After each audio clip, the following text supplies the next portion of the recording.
You are now locked in and listening to The Issue. This guy is a franchise quarterback, and no, I don't want to hear any pushback on that. It feels like a top 10 roster to me. It feels like it can win a championship. This is The Issue. Yo, here we go. June 1st, Thursday, another episode of The Issue. This week, a full one, a full 3 segments. Haven't had a full episode in a while, but we just have a ton of sports to talk. Some football, some trades, or I guess releases. DeAndre Hopkins gone in Arizona. We're going to lead with that. We got some baseball in there. Probably some more stuff in the news mixed in. A little bit of hockey in there. A little hockey, maybe even a little chat on Game 7 of the in the NBA. Absolutely, playoffs. Absolutely. The Eastern Conference Finals are over. Going into the finals now. Very excited for that. I don't really get excited for basketball much, except for the last. Basically the playoffs. Yeah. Playoffs. So, I'll watch NBA playoffs all year round. But yeah, It'll be a good lot of good stuff. So we're going to start the show with a rant on the Arizona Cardinals. Finish up the first segment with hits and misses. And then in the second segment, we are going to have the top 10 NFL defenses going into this season. That'll lead off our second segment right there. Closing with the news. And then in the third segment, 2 discussions. One on the Los Angeles Rams and kind of what to expect from them this season, because the question marks have been flying all over the place in that city about that organization for just about a year now. Basically since the Super Bowl. Yeah. They won, and then it's just been all question marks. Big downhill slide there. So we're going to discuss the Rams, and then we will finish off the show. Little Pittsburgh Pirates discussion, and just talk about another team that's been on a downslide. They started hot and just never seemed to have gotten back up from that first little initial slide. So we will close the show with that. But guys, thanks for getting here. We appreciate it. However you all are here, Spotify, Apple Podcasts, YouTube, Google Podcasts, Amazon Music, Amazon Prime Video. All the links are in the description of the episode. Go check us out anywhere you can. Well, I guess we do a theme today, like you said. Teams on downward slide. It seems like Rams, a lot of question marks there. Buccos, obviously, they started 20-8, and they're now 26-27, I believe. So, just not looking good. But anyway, the Cardinals, right? You mentioned they move off DeAndre Hopkins. That leaves just about nobody in Arizona. Kyler's not going to play for most of this year. Defense is okay, but nothing special, especially if Budda Baker leaves, who he's already requested a trade. They just lack talent everywhere. And there's not a ton of wins on the schedule. Now, I know upsets happen, and they're not going to go winless, we don't think, right? They'll probably steal a game somewhere in there, right? Maybe 2. But they're underdogs in all 17 of their games. Every single one of them. Now, it's opening line, so things can change. We don't know when Kyler's coming back. Right now, they're probably going with a backup. So, things change. They probably will not lose all 17 games, but the fact that they're underdogs says exactly what they are. A team in chaos. New coach, new GM, star quarterback who's not really committed, not there, not super vocal. And he's even hurt right now, so he's got less of a reason to kind of be a leader vocally and obviously on the field because he can't. And now your other, what's crazy to say, longest tenured player in DeAndre Hopkins is now gone as well. So leadership's going to lack in the locker room. And you think it's crazy. I put out a TikTok about this because I also put out a newsletter about this 2 months ago. I said, you think it's crazy that the Cardinals would move off Kyler Murray. It's not. It's really not. Think about it. Patriots move off Drew Bledsoe. Now people, looking back like, it's Drew Bledsoe and Tom Brady. No, but at the time it was Drew Bledsoe, top 10 to 12 guy in the league. And Tom Brady's like a 6th round pick. Right, so at the time it was like, wow, that's interesting. I guess Drew Bledsoe gets hurt a little bit too much, and I guess they can get cheaper at quarterback, and I think it's crazy. The Cardinals with Josh Rosen said, ooh, yeah, no, we only needed about 12 games to tell you that didn't work out. We'll take Kyler. Right? Tyrod Taylor, getting the Bills to the playoffs. We'll take Josh Allen. And I think Kyler Murray's better than Tyrod Taylor and better than probably Drew Bledsoe. But Caleb Williams and or Drake May as a prospect are that much better than Kyler Murray. And that much better than a lot of current NFL quarterbacks. I mean, look, the new GM didn't draft him. The new coach has no loyalty to Kyler. Why would he? He just got there. Same with the GM. I mean, ownership's in flux. What if they sell? It's not out of the realm of possibility. And you don't think the new coach, the new coach and GM look at Caleb Williams, Drake May, and go, so we can get at least a second for Kyler to help build around this young quarterback, and we can restart our clock on paying a quarterback. And we get what most would say is a better, more talented quarterback for cheaper, with less drama. It's interesting. It's a perfect rebuild with, like I said, most likely a better talented quarterback. I mean, what teams right now wouldn't give up at least a second for Kyler? No, not a lot. Right, let's go through the teams that probably would, and it's a lot. Let's assume he's healthy. Let's assume this is after this year going into next year. Obviously, things can change, but right now, what teams could very well need a quarterback? Tennessee, Miami, Vegas, Detroit, Minnesota, Washington, Atlanta, Tampa. Those are teams that right now, would give up a second for Kyler Murray. I don't doubt it for a minute. Possibly a first. Not 100%. That's not even including teams like Chicago. What if Fields doesn't step up this year? They also have a new coach, new GM. They didn't draft him. What if he doesn't step up and prove it this year? What if Kenny Pickett lays an egg? I don't think he will. What if he does? You have no idea. What if he does lay an egg? What if Deshaun Watson is absolutely unwatchable again? You don't think the Browns make a call? What if Anthony Richardson, much like Malik Willis last year, comes in with like big, strong, can move, but a little bit raw, needs some time to develop? Yeah, it took about 14 throws in the NFL for Tennessee to go, absolutely not, Will Levis, come on. What if that's the case with Anthony Richardson? What if Russell Wilson lays an egg again? What if he gets a Hall of Fame coach and is still a 75 pass rating? You think they're just sitting on their hands? Doubtful. What if Jordan Love can't play? Well, it's a real possibility. What if he goes out, he's the 23rd best quarterback in the league, he's got 14 turnovers? It's interesting. I floated it then, and I think that I stand by it now more than ever. The Arizona Cardinals are going to tank as much as you physically can tank in the NFL, because it's probably the hardest sport to tank in, right? It's very hard to convince 320-pound defensive and offensive linemen to say, hey, go break your thumbs for 17 weeks. Go give yourself shoulder damage, brain damage for 17 weeks for us to suck and get a better draft pick for next year when you're not even guaranteed a spot on this team. Very hard to convince NFL players to tank.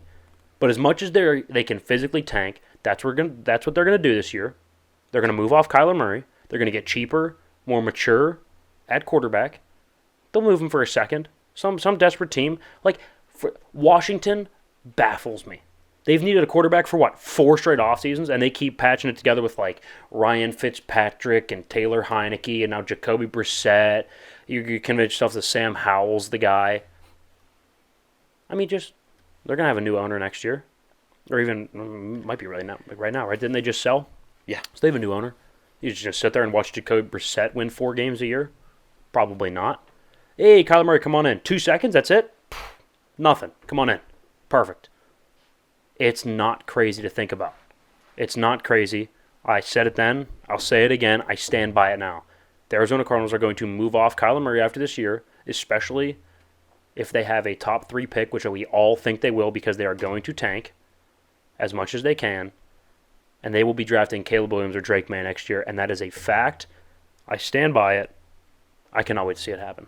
Do you want to timestamp that one? I know in Sure, June 1st. June 1st. At what time? Just call it June 1st. We'll just go June 1st. June 1st? We'll just go June 1st. Kyler Murray will be gone. And look, I kind of agree with it too. You have to get special at quarterback. You have to find your franchise guy, the guy that you want to build around. That place has no culture right now. Arizona has no culture. They are in shambles. You need to find your guy, and you need to start putting the pieces around him. But you can't do that until you got him, and that's going to be the challenge. I mean, on that coaches and players survey, the players rated that like the worst team to play for. So. Yes. Call me crazy. Great here. weather down in Phoenix, though. Fantastic weather. You'd think that they'd be a hub for free agents, but whatever. I can't wait for that to hit. That right there, timestamp June 1st. I quoted it. I'll add some more detail to it maybe later, but that's going to be one of our best hits. But let's revisit our hits and misses from this past week. All right, hit number 1. I said the Pirates would come crashing back down to earth like young teams do, and like we've seen the Pittsburgh Pirates do, to be quite frank. And what do you know? They're under 500. They stink. The starting pitching has gone downhill. Bullpen is just downright horrific. And the hitting has been spotty. So, I mean, that's what you get. That's what you get. I mean, you got plenty of problems. They're trying to bridge this gap between some of the older guys, some of the younger guys, right? You have Austin Hedges and Santana, Kutch, right?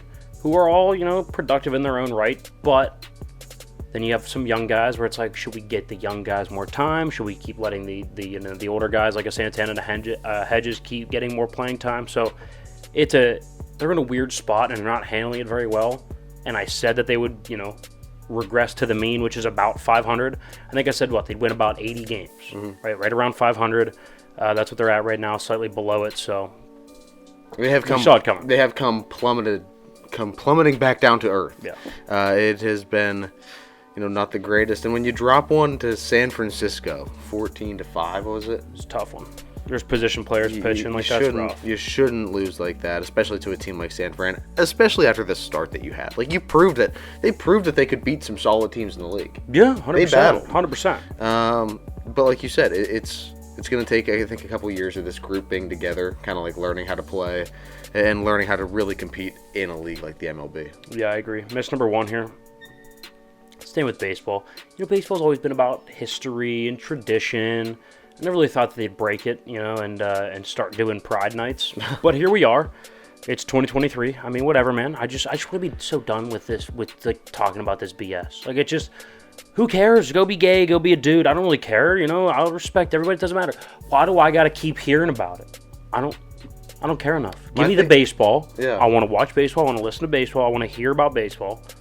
I don't care about all this. And stop trying to jam an alternative message that you're trying to push just down everybody's throats all the time. Just chill out. And plus, when have we ever seen this work out for a business? I mean, Target just did it. They're $9 billion below their old market cap. Bud Light just did it. They're going to struggle to still be a beer company. So why attach yourself to a stance if you don't have to? I was watching Shark Tank. Kevin O'Leary talked a little bit about that. He said, keep these controversial topics off of your business. You never see a big CEO go and talking about abortion. Never see a big CEO go and talking about trans rights or trans activism. You believe what you want. But as soon as you attach your name to that, you just lost 50% of whatever side that was originally a customer. It's too polarizing. So I couldn't agree more. Chill out. It's just you're right. It's a bad business. I don't care what you think. It's just a bad business. Think what you think. Yeah. Stop putting it everywhere. We don't need to see it all the time. I couldn't agree more. Hit number 2 here. I said that I thought Eric Spoelstra was the best NBA coach. That was actually the newsletter was talking about him versus Joe Mazzulla, right? How I thought it was a fair mismatch, right? And I'll give Mazzulla credit. Wins 3 straight, gets him to a Game 7. I mean, they lose because Eric Spoelstra, of course, outcoached Joe Mazzulla. It was an absolute masterclass in coaching last night. Actually, what was that? A couple nights ago. I lose track of the days. They play every day, and it's with the hockey playoffs, whatever. Yeah. Anyway, NBA Finals start, but Eric Spoelstra is the best NBA coach. How he's able to navigate LeBron and D-Wade and Shaq and this team now with Jimmy Butler and a bunch of undrafted guys and injuries. He is the best NBA coach. I will stand by it, and he proves it once again. It was impressive. Miss number 2 here. I actually really thought, I've always said I'd sign Lamar. I think he wins, 80% of his games? Yeah. A lot of people don't give him credit for how good of a thrower he is. I always thought he was underrated for a while. Then the whole contract thing started happening. I was like, he's asking for a lot. Seems more about him than the team, which is weird because he's always been so team first when it comes to winning. So it's a little off brand. And now he won't even go to OTAs or any of the voluntary off-season workouts, even though he has 2 new receivers, a guy that's coming back from injury, and how about an entire new offensive system with a new offensive coordinator? Right. Yeah, smart move. Let's not go to anything. Hey, you just got your contract, man. I don't get it. You just got your contract. I missed. I really thought Lamar was cut from a different cloth. It doesn't look like he is. This is one of those guys who will probably be a top 5 to 10 guy, and when it comes to how much you're getting paid, then you're going to turn around and he's going to have a bunch of first-round exits, not really win a Super Bowl. He'll just be a very average starter that's paid really, really well. You'll look back and he'll be like I don't know, Eli Manning without the Super Bowls. Yeah, and you look at a guy like... Or like a Michael Vick. Dynamic, really talented, good stats, never did anything. Yeah, and we can sit here and talk about how good Lamar is all day. He's a great quarterback, sure. But his style of play is so different than what you normally see from the quarterback position. And it's a style of play that's super risky. So his future, his outlook, his career longevity is a complete mystery. There's a big question mark there. Because right. You don't normally see guys that get out of the pocket, use their legs that much, take hits. Like, especially with a smaller frame. You see Josh Allen going out and dishing out hits. Yeah. But he's also 6'4" and 25, 230? Yeah, we don't have there's not a long history and precedent for what to do in this situation. Exactly. So with like a hypermobile quarterback, right? Like we've seen it recently in the last couple of years, but we don't have 60 years of data like we do with pocket passers. Exactly. So it's exactly, it's just different. That's all. Yeah, I agree. Hit number 3 here. I'll take one more victory lap around the whole Arizona thing, saying that they're going to tank. I mean, it was kind of obvious, right? So now the next step, you just look out for. I'm going to warn you now.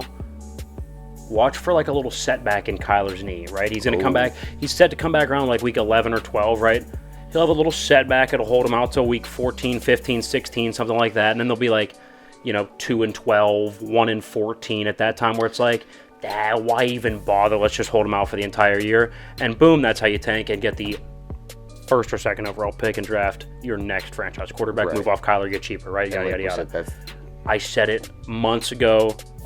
I'm taking another victory lap. There it is.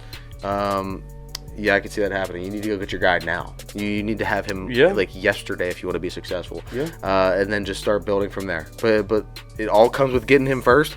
And in order to do that, you got to lose a lot of games this year. You got to lose a lot. Caleb Williams, Drake May, it'd be cool. It'd be interesting. The only problem is there's so many bad teams in the NFC that like you're going to have to really try. Tampa is going to be out there. I think New Orleans is going to be pretty bad. Whoa, they got Derek Carr. Don't do my boy Derek Carr like that. I don't know, in that system. I think they win the division. Whoa. Ooh, that's right. I'm throwing it out there. It's my big prediction of the day right there. Okay.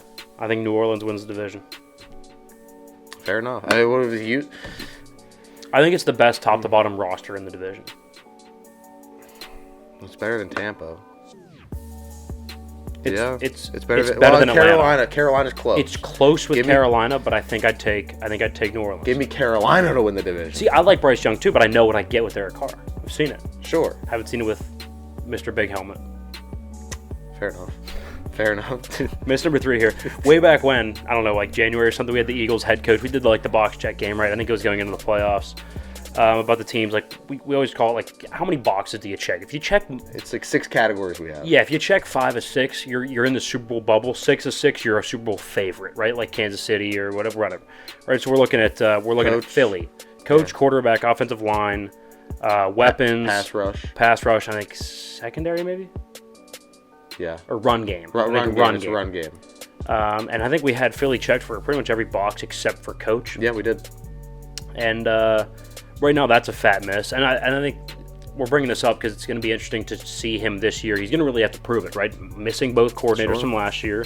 A lot of turnover on the staff. Good amount of turnover on the offense as well. So it's going to be interesting to see how they deal with all the turnover that they've had this offseason. A lot's going to be on his shoulders. Can he do it? We'll see. I know that I have more faith in him now than I did when that was made. We were definitely wrong on that take because we were kind of late to the party on Sirianni's a good coach. Yeah, I mean, look, there's a lot of talent on that team. They have a really good roster, top to bottom. We both like their coordinators. Well, he brought in a hell of a culture, too. Yeah, he did. I think he revitalized really good team. Culture. Really, really good culture. He almost reminds me of like a more loud, like a John Harbaugh, right? So John Harbaugh in Baltimore, right? He's not necessarily an offensive guy, but he's not a defensive guy. He's kind of like a special teams walk-around coach. Not super like rah-rah, but like guys are going to play hard for him. He's going to have everyone's back. Kind of reminds me of like a louder version of Harbaugh. Fair enough. Walk around, manage. But the Philly version. Savvy. The Philly version. He fits that city. A little edgy, yeah. He fits that city, I'll tell you that. He does. Guys, that was hits and misses. That was it for the first segment there. Don't go anywhere. We have the top 10 NFL defenses going into 2023. All right, segment 2. It's the 1st of June. It's our birth month. Thank you very much. We appreciate all the wishes that nobody gave us yet. So thank you for that. Get on that. Kidding, of course. But anyway, good to have you in. We'll have top 10 NFL defenses coming for you here in just a minute.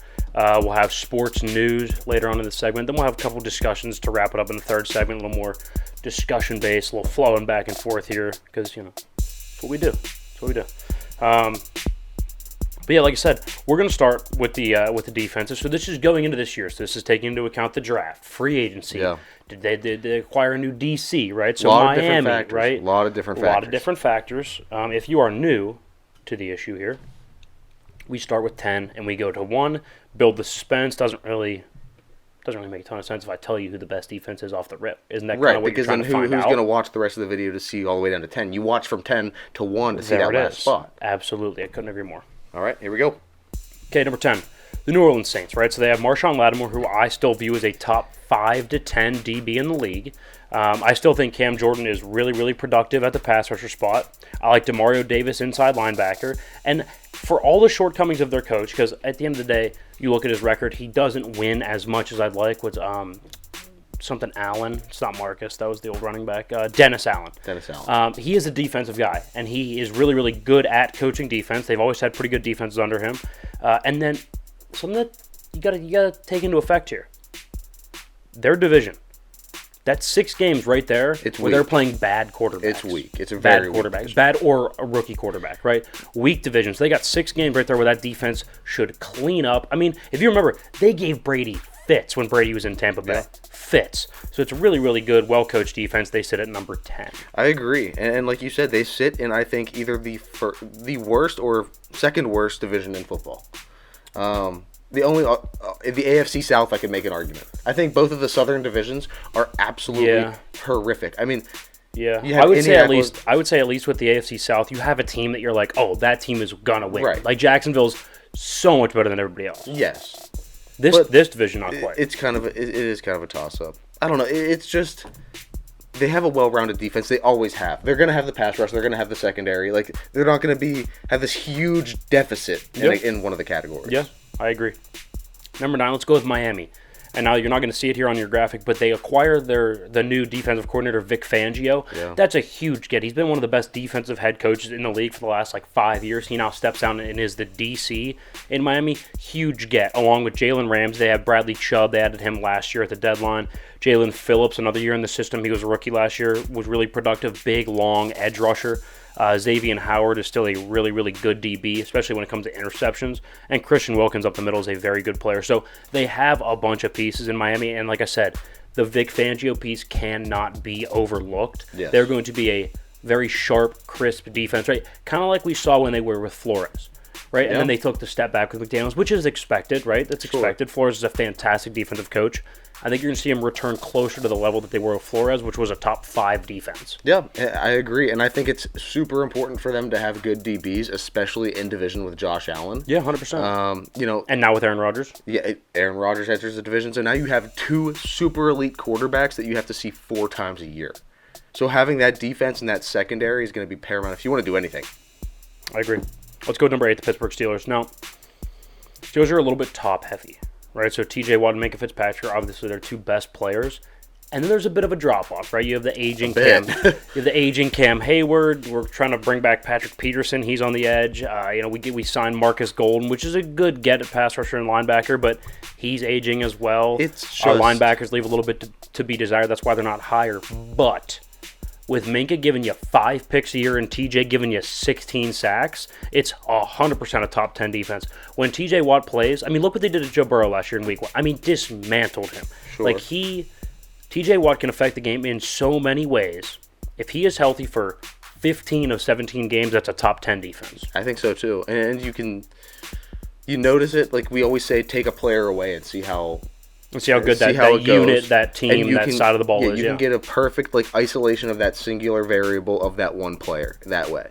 When he left, like you said, noticeable drop off. Yeah, they were more closer to the 20th best defense as opposed to number 8. We have them. But either way, we have the star power at the right spots. Yeah. Pass rusher is important. You get that ball hawk in the secondary is important. Now it's about building the pieces and being competent in doing that, because you just gave a first-round pick, Devin Bush, up for nothing. You got nothing for. I mean, he for was him. bad. Let's be real. Yeah, he was bad, but It's a you waste dealt of him a first, little yeah. bit earlier, and maybe Probably. at least got a draft pick, even if it's a late round. Maybe a 4th or 5th, probably a 5th. Sure, but like it's better than nothing. Yeah, you're probably right. You're probably We need right. to solve our competence issue at linebacker. Yeah, I would agree. All right, let's go with the Buffalo Bills at number 7 here. Some key pieces. I mean, they obviously they get Von Miller last year, but he was hurt, so he'll be back at some point this year. They have probably the best 2 safeties in the league. The best like duo of safeties in Micah Hyde and Jordan Poyer. Yeah. Fantastic. Tre'Davious White at DB is, in my eyes, a top 10 DB. And Matt Milano, who he's very overlooked on this defense, has consistently led the league, or at least been up towards the top of the league in tackles almost year in and year out. They lose Tremaine Edmonds, so he's going to be critical in the middle of the defense. So Buffalo at 7. Yeah, I like that. I like that a lot. Strong secondary, decent pass rush, really good tackler in the middle. Oh, yeah. All right, number 6 here. Let's go with the New England Patriots, right? Of course, Bill Belichick is a factor. It's right? going to be the He is- schemes, right? The schemes are really, really good. They have a really nice pass rush, though, with Matthew Judon. Yeah. He showed that last year. He can still play at an all-pro level. Their DBs are really nice, right? Jonathan Jones, Marcus Jones, who burst on the scene last year with that punt return versus Yeah. the Jets. A couple picks here and there later in the season, kind of coming into his own. He's a young guy. Jalen Mills, savvy veteran on the back end. He's a safety. And then they go get Christian Gonzalez, the long Oregon DB in the draft, who fell. He fell to them at 19, 20, something like that. Yeah. Big get for them there. I think he'll fit in pretty well. So Patriots at 6. Again, ton of it's going to have to do with Bill Belichick. Yes. I mean, He has been a defensive mastermind and schemed that defense to wins that they should have never gotten. Even when they seem to be outmatched, that defense still somehow steps up. I mean, you never play the Patriots and think, okay, yeah, we're gonna put up a lot of points. You never take the over in a Patriots game. no, that'd be a bad idea. Even when they had like Cam Newton and they were scoring some points, or even when Mac Jones was productive. But I mean, so also a little tangent here, something interesting, right? The schedule though, like they play some teams with quarterbacks that are gonna be able to fluster a little bit, right? Like the Saints and Derek Carr, the Raiders and Jimmy G, the Commanders, the Dolphins twice, Colts have a young quarterback, Daniel Jones, Kenny Pickett's a young quarterback. They got some wins on there. They got some built-in Bill Belichick wins. They do. They have some scheme their way to victory wins. Absolutely. Sorry, I had to go on that little tangent. Oh no, you're there. good. That was a useful tangent. Hey, thanks. Dallas Cowboys at number 5. Micah Parsons, Trayvon Diggs. I don't love the Stephon Gilmore edition, but if he's your number 2, you're okay. Yeah. DeMarcus Lawrence can still get after the pass rusher. I like the draft pick and Mozzie Smith to kind of clog up the middle a little bit. Yes. Overall, really nice pieces. I think Leighton Vander Esch is a solid B linebacker. Nothing special, but he's very serviceable. Sure. And they rotate about 6 to 7 guys on the defensive fronts. They always have fresh bodies. That's a credit to Dan Quinn and that staff, and their depth as well. So the Cowboys, good front, decent on the back end. I worry about Trayvon Diggs' whole boom or bust thing, where Yeah. he's either going to get a pick or he's going to get scorched. But it does pay off a lot, so it's good. Look, the talent is there. That was never the argument. Now the thing is, can those pieces play up to their expectations? Because that's what always happens. You have the talent on paper. It's always a good team. Yeah. But can they finally play up to expectations is the question. I guess we'll find out. I doubt it this year. I have them as second place team, probably like a 6th seed in the NFC. Okay, number 4, Philadelphia Eagles.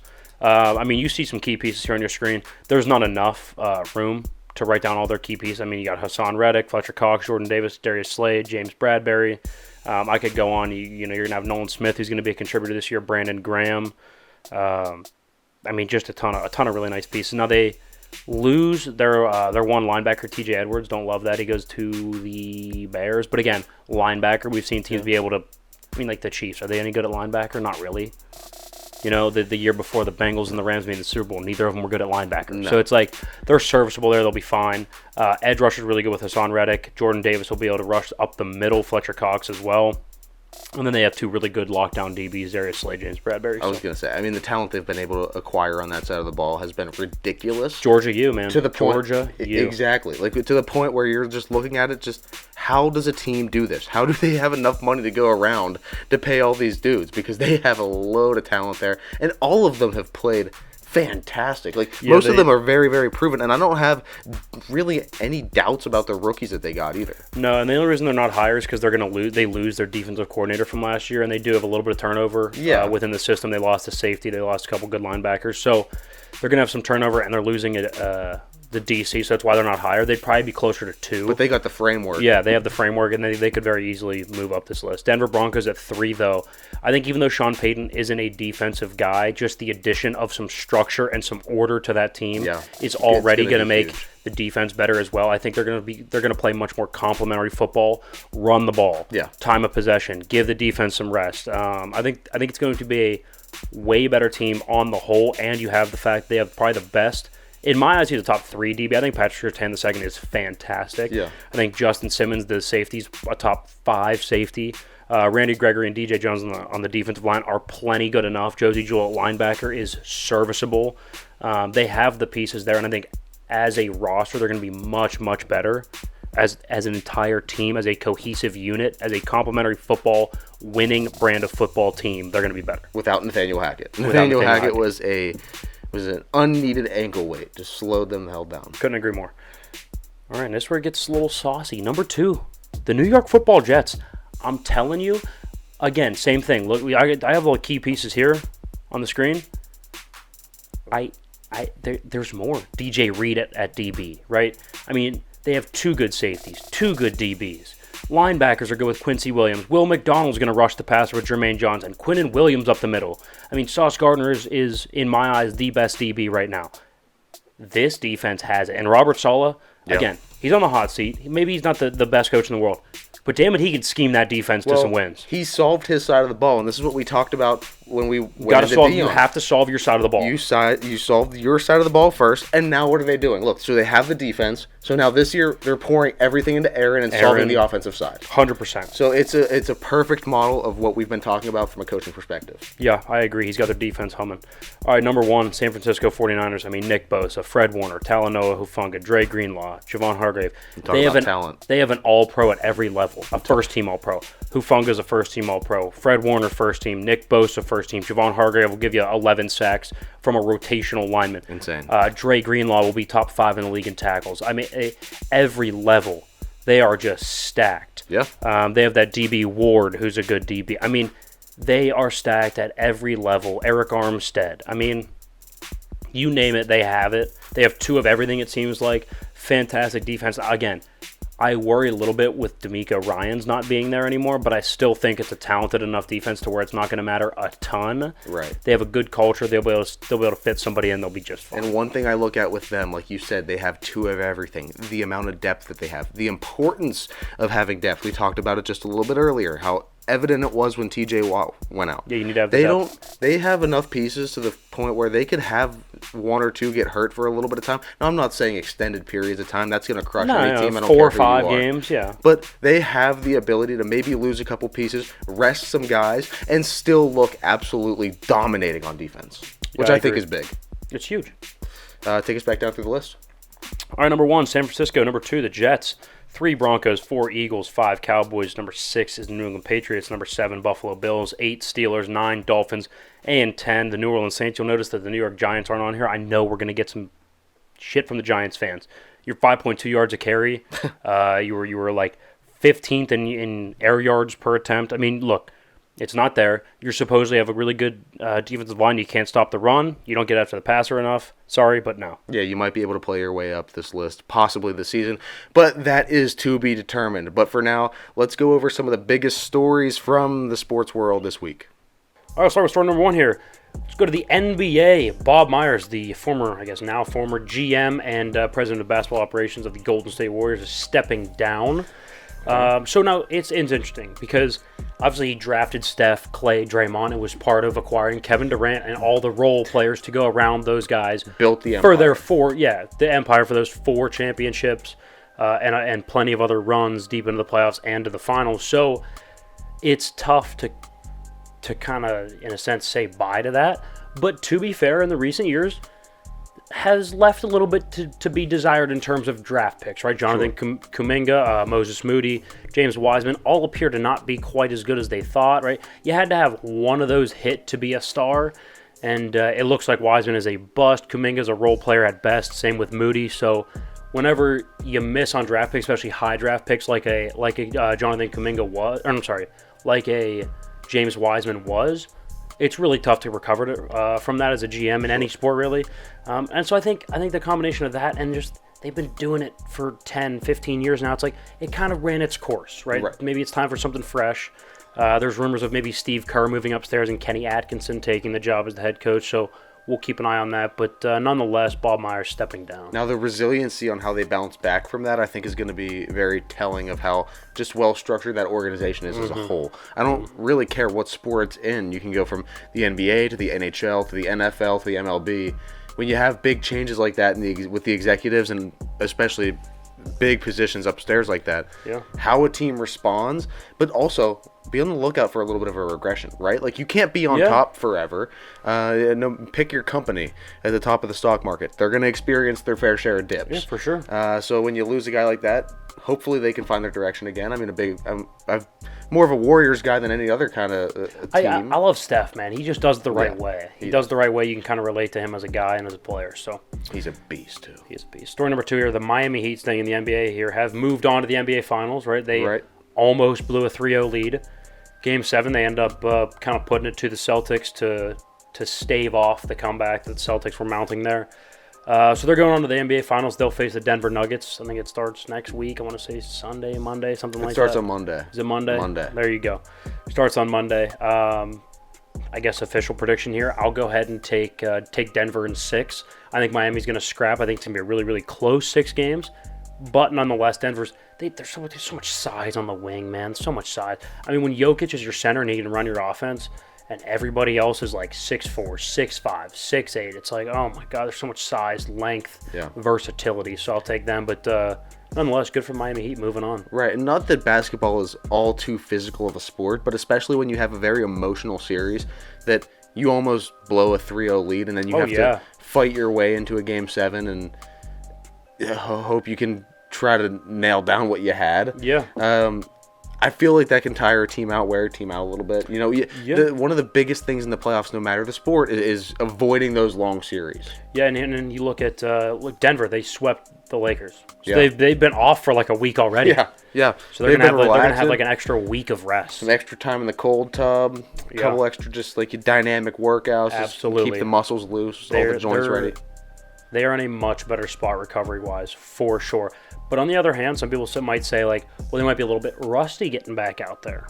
Sure, the Heat kind of have it rolling a little bit in a sense. They do, but they almost just kind of lost with all of their momentum there for a bit.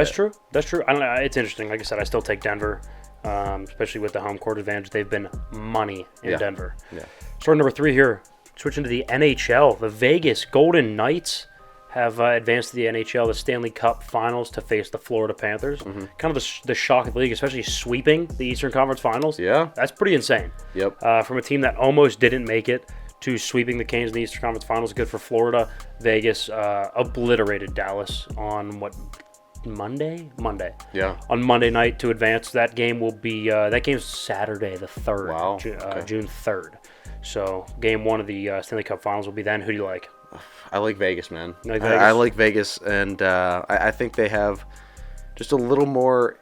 I think it comes down to experience in the playoffs, and they have that. Yeah, it's fair. This their second trip in only like 5 years they've been on the franchise. So good for them. And I have a fun piece of information to add to this story, actually. Okay. So I just recently, in the last week, bumped into head coach Mike Sullivan of the Pittsburgh Penguins. There you go. We talked for about 5-ish minutes, and he was bringing up the fact, he goes, well, it's kind of a bummer we didn't make the playoffs this year. And I said, yeah. And he started talking about the Panthers and how crazy of a run that has been. He likes the Panthers a lot, but I think at the end of the day, the Western Conference this year, and I've said it 1,000 times, is just a little bit stronger than the East. Yeah, I would agree, and I think I'll take Vegas as well. I'll take them in 7. All right, story number 4 here. Jalen Ramsey obviously was acquired to Miami. You know, he knows where this one's going.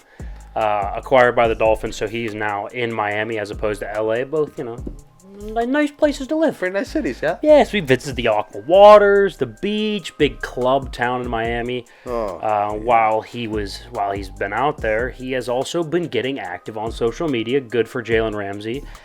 Even sliding into some DMs. So for those of you, especially the younger fellas, on TikTok, the Cavender twins played basketball at Miami University this past year. Yeah. Good-looking girls, right? Jalen Ramsey sliding into the DMs. They're twins. Look, hey. Can you blame him? Jalen, you do you, brother. You do you. Do you blame him for that at all? I just want to know, did he slide in? I did some digging. They have 3 different accounts here because I was like, who did he DM? They have 3. They have 3. They have one for each of them, and then they have the joint one. Yeah, the twins account. So the story didn't say.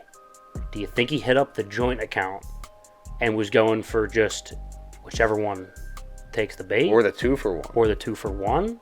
A little Wendy's 4 for 4 action. We love a 4 for 4. Love a 4 for 4. Have you seen people get the 4 for 4, like 4 numbers tattooed on them? Yeah. Wendy's 4 for 4. Anyway, we digress.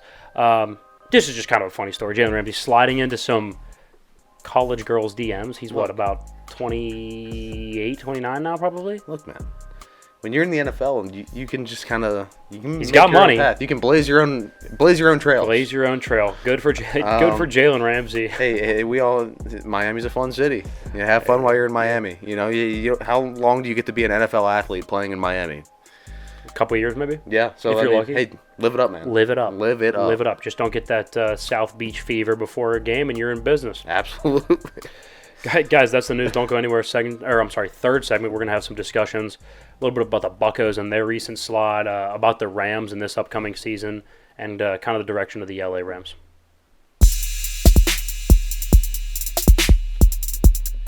What's up? We are back. It is the third segment here, episode 188 on Thursday, June 1st, into the month of June. We are coming up on the 3-year anniversary of the podcast as a whole.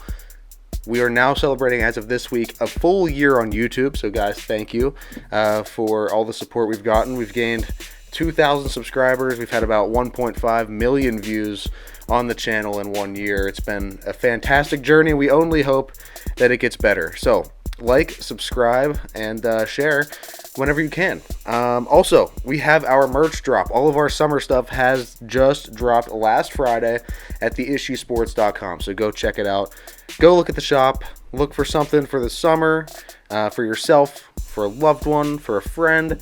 Buy it up. Send the link around. That is theissuesports.com. We got a lot of good stuff over there. Yeah.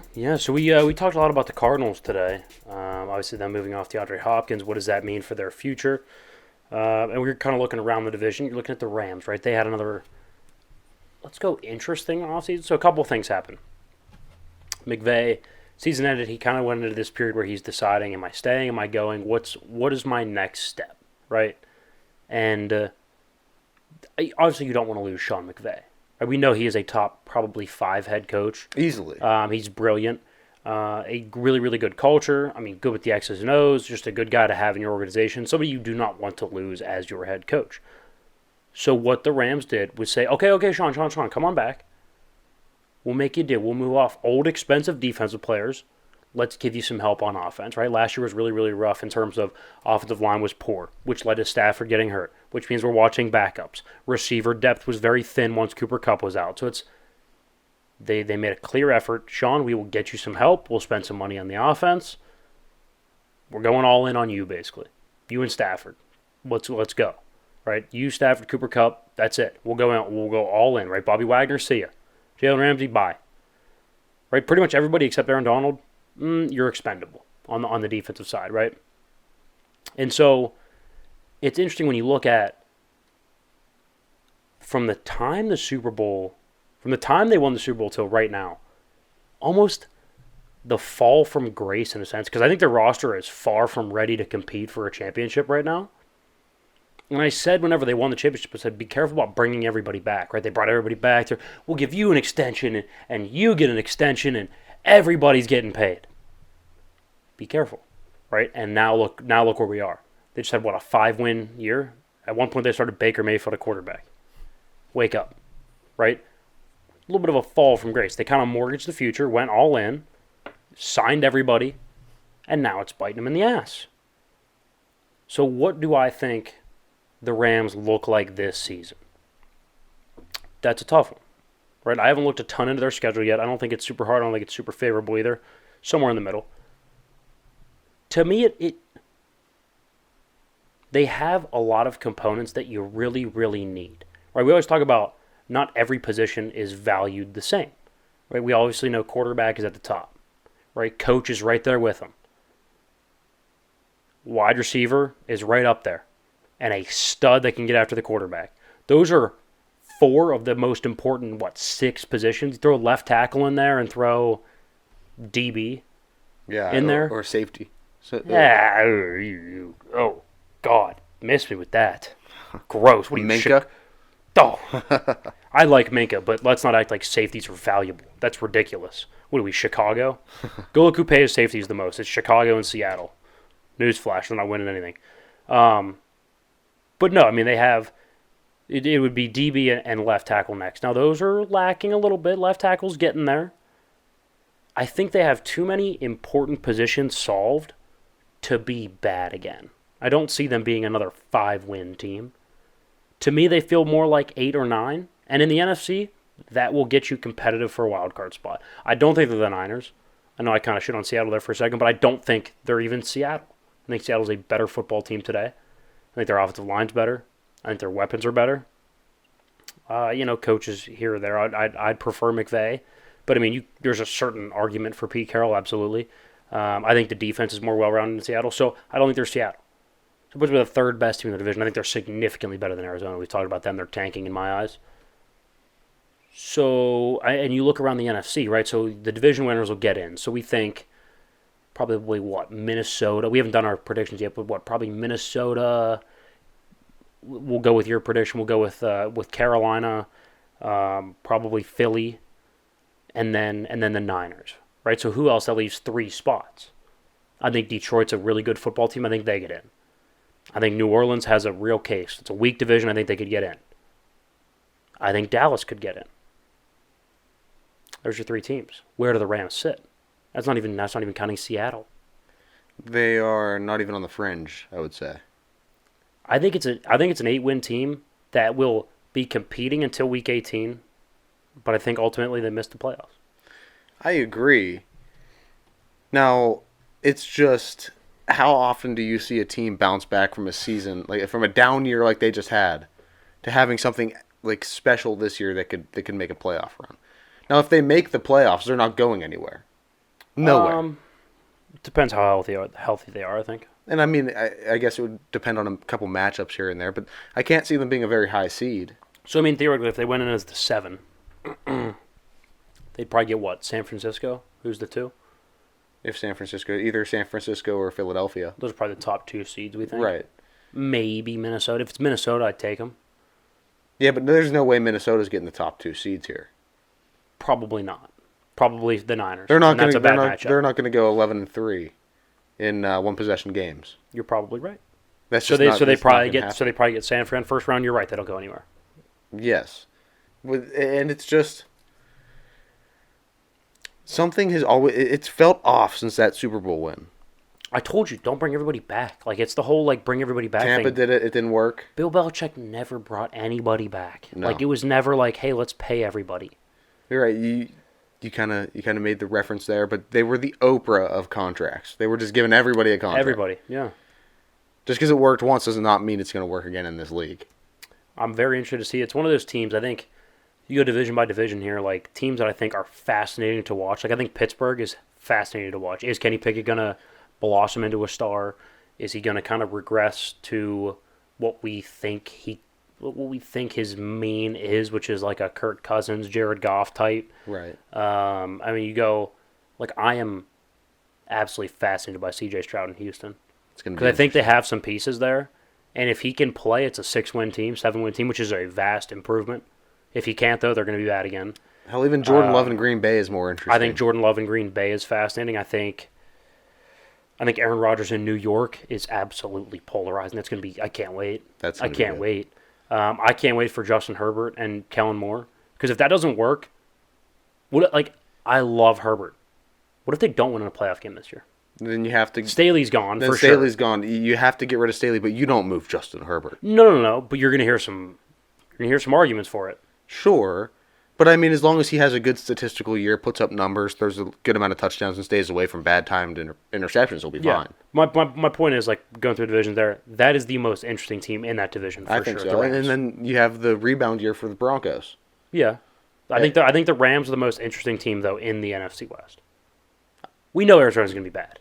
Arizona's going to be Seattle's bad. going to be pretty much the same Now, thing. what happens with at quarterback with the 49ers will be interesting. That's going to be interesting, but I think like, would it surprise And you if you said the Rams, McVay's at the top of his game, Stafford's back to form, Cooper Kupp has another historic year, they win 13 games. Would it floor you? Not really. No. I'd be like, okay, yeah. But would it shock me if it was like, hey, Stafford's banged up again, Cooper Kupp had an okay year, they win 5 games. That wouldn't shock me either. No, it wouldn't. Like, I'm excited to see which way it's going to go. Yeah, it'll be good. And I think the NFL does a good job with that, too. And I think that plays a lot into scheduling. 100%. You're getting the right teams 100%. at the right time, and when you have a team that's on the fringe like the Rams are, I guess they kind of are. I don't know. I'd say they're leaning more out than they are in. Yeah, they're on the outside looking in for sure. But at the end of the day, Yeah, 100%. it'll still be good to watch. But So, let's get yeah. into some baseball, yeah. Yeah, I want to talk a little bit about the Pirates. So they start off 20-8, 20-8. 20-8. Yeah, they're below 500 now. Right, and that's just downright embarrassing. And we did say this, not to take another victory lap. It's been a good day for us, though, in terms of said victory laps. With the Cardinals and here now the Buccos, right? Everyone was saying, "Oh, World Series type roster, they're making the playoffs." I said, pump the brakes. This is exactly what young teams do. We've seen other young baseball teams do it. We've seen the Pirates do it. There's levels to this, and from being a bad team last year to now being somewhat competitive, that's the right progression. Yeah. Right? The progression isn't we're really, really bad. Now we're going to be studs. And so it's and also let's remember they're at this like real frustrating point where it's whenever they get a stud performance on the mound, they put up a run. But whenever their pitchers or whenever their offense explodes, the pitchers implode. Right. So it's not like they're just downright awful on both sides of the baseball and they're putting up 1 run and giving up 10. Yeah. Like, they're competitive. One side of the ball is always competitive. Now it's about putting the entire thing together. Yeah, and I think one of the biggest examples of that was you go back to the game on Monday where they lost 14-5 to the San Francisco Giants. Yeah, right. When you score 5 runs in a baseball game, that should generally be a good amount of runs to score to win the game. Yeah. I mean, look. Yes, there's games that get out of hand. Yes, there's games that get to 6, 7, 8, 9 runs scored. But for the most part, professional pitching in the Major League Baseball, you score 5 runs, you're sitting pretty. You don't give up 14. Yeah, no, and here's another interesting point is like we have a couple guys on our Major League roster right now that are aging, and not only are they aging, they're not very productive, right? Austin Hedges hasn't been very productive. Let's be real about it. Carlos Santana hasn't been very productive. That's just a fact of the matter. Now, do they add a little bit in the locker room here and there? I'm sure they do. But when there's other guys that are performing at a level that you feel should net them an opportunity in the bigs and they're not getting it, it's pretty frustrating, right? Like Hedges, for example, he's a catcher. Our number 2 prospect right now, Andy Rodriguez, is in AAA destroying baseballs. But there's this go-between where it's like, do we try to win now and have Hedges be the veteran in the room, or do we let the young guy get some reps? So it's this junction that's really hard to navigate as an organization. I'd bring up Andy Rodriguez. I would too. Get him experience now, and get him ready to play in the major leagues and be ultra competitive in a couple of years. Because when you insert him in a year or two, if he hasn't had any reps yet, if he hasn't seen games at that level yet, it could look ugly and it could not go as smoothly for him. My thing is also windows shrink very quickly. Especially very in baseball. quickly. Especially in baseball. I mean, think about the 2015 Kansas City Royals won a World Series. Think about that. Won a World Series. Were Drek the next, since then. They've been terrible. They still are horrible. They're still bad. They're still bad. Windows close quickly. I mean, 3 of our top 5 prospects are in AAA, and they're all killing it. Quinn Priester, pitcher, number 4 overall prospect for us, killing it. Nick Gonzalez, shortstop, middle infield guy, right? AAA, killing it. Andy Rodriguez, catcher, corner outfielder, killing it. All of them in AAA. All of them. Henry Davis, AA, killing it. Right? Like, these guys need to see reps. And if your problem right now is that the team is so young, right? We've been talking about the young team. It's really hard to explode with the young team. Double down on it. Double down and get those guys experience now so that you're not dealing with the same newness issues when you get to 2024, 2025. Yeah, and my argument whenever they say like, oh, well, let the veterans like guide them in a sense. I get that you can't just have an entire roster full of 24-year-olds. I'm not saying that I don't see the value in veterans. I was a guy who's always provided value to a team outside of just numbers. So I get it. I totally get it. But let's not act like that veteran is Ken Griffey Jr. towards the end of his career. Yeah. Let's not act like that veteran is Mariano Rivera for the Yankees when he pitched until he was like 45. You know, I'd be fine. The veteran is Austin Hedges and Carlos Santana. They're not even guys who have been in the organization for more than a year. Right, and Kutch is a veteran. I'm happy with a Carlos Santana and an Andrew McCutchen. Other than that, go get young. You got 2 leaders in the room at that point. You don't need 6 veterans to lead a baseball team. You don't. I couldn't agree more. And Shelton's a strong presence to begin with. So it's not like, I mean, it's a very, baseball locker rooms in general are very player-friendly, very player-run. Like football locker rooms can be very coach-run. Baseballs are very player-friendly in a sense. But Shelton will, like, he'll let you know. Like, he'll get on you. Yeah. So it's like, he's a strong enough personality. Like, let him and let those veterans do it. You don't need 40 of them. Get young, get scrappy, let those guys go have some fun. You got to see what you have. And those guys are going to be a part of your future culture. You have to start adapting them to that culture now. You can't totally shock them with something new and expect them to be great right out of the gates, because that's what we saw this year. And sure, they were, but then you can't sustain that. And then you run into a couple of injuries. O'Neal Cruz goes down. I already did. That's what I mean. Yeah. And, then you're in kind of some deep shit. I couldn't agree more. I mean, the good news for them, the division is not very good. Let's. I don't even know what the standings are. They're 2.5 back. MLB standings. 2.5 back from Milwaukee. Yeah. Let's see. National League. NL Central. We are now 2 back of Milwaukee. Okay, they are back. 28 and 25 as we sit here. Buckets are 26 and 27. They're 2 games up on the Reds, which are now 24 and 29 behind us. So, I mean, Cardinals in last place. Who had that on their bingo card? Anybody? I nobody. Think so. Yeah, nobody had that. Wow. So now the Pirates have kind of a tough stretch. They have a long homestand in the beginning of June. I know the A's are coming to town. I know St. Louis is coming to town. I think the Rangers might be the other one. We have tomorrow. So tomorrow we start our homestand. We have the Cardinals Friday, Saturday, Sunday. And then we have the A's Monday, Tuesday, Wednesday. Out of those 6 games, I'm sorry if you don't win 5 of them. That's on you.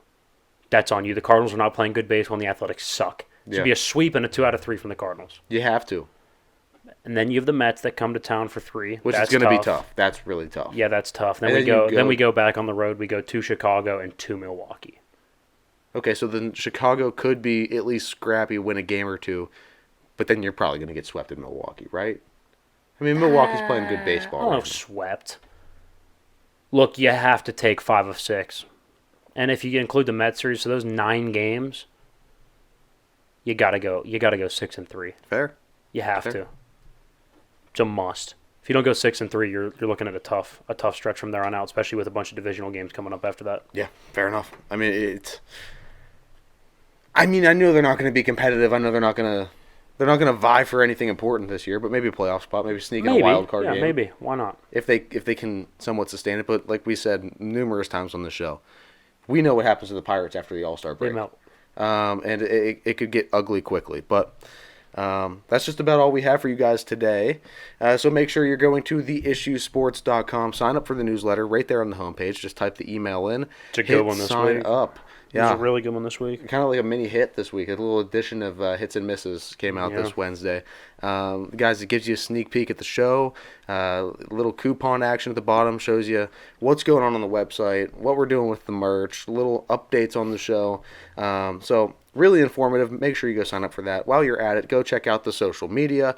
All those links, Instagram, TikTok, Twitter, Facebook, you name it, we are there.